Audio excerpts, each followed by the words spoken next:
I'm a paediatric anaesthesiologist by background, and I've been experienced in hospital management and global surgery, and now I'm Chief Executive Officer of Mercy Ships. So I first heard about Mercy Ships when I was a medical student, which was quite a long time ago, and the professor of surgery had said there was this hospital ship and did we want to come on board and have a look around. So I went to a medical reception, and I can really remember being on the anastasis and thinking, this is so cool. I would love to do this because it combined medicine, the sense of adventure and my Christian faith. And I thought one day I will get there. And that one day was about 11 years later when I went to Liberia on the anastasis, and I can really remember being exactly the same spot, looking at the same operating theatre and thinking, I think I've made it. That was such a very impactful experience for me. The work, the sense of the mission, I really connected with it, and I've been volunteering ever since. I think being a physician and having a background in global health is actually really important for this organisation. Having lived that experience on board the vessel, I think I know some of the strategy and the planning to put the organisation at the forefront of everything.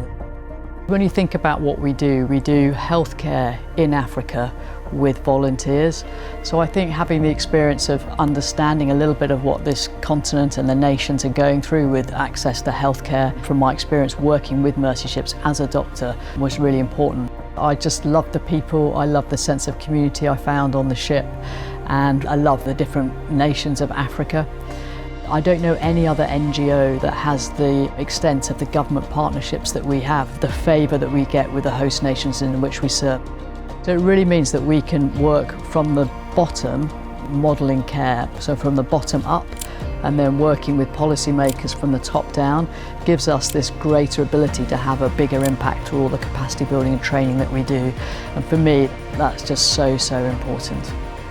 Mercy Ships restores more than just physical health. It also restores spiritual health, emotional well-being. We talk about that as like transformational development. If you can restore health to an individual or to a community, then actually you can improve their wealth, you can improve access to education, and that actually helps in poverty reduction, and that helps in bringing peace and justice to nations. So there's a number of areas in which the impact of Mercy Ships is translated stage by stage by stage. I'm most excited about helping this organisation and the people in it fulfil their potential. We have great people here, and we've got such an opportunity across a wide skill mix to really develop our people so that everyone that comes in this organisation can grow professionally, spiritually and in their character.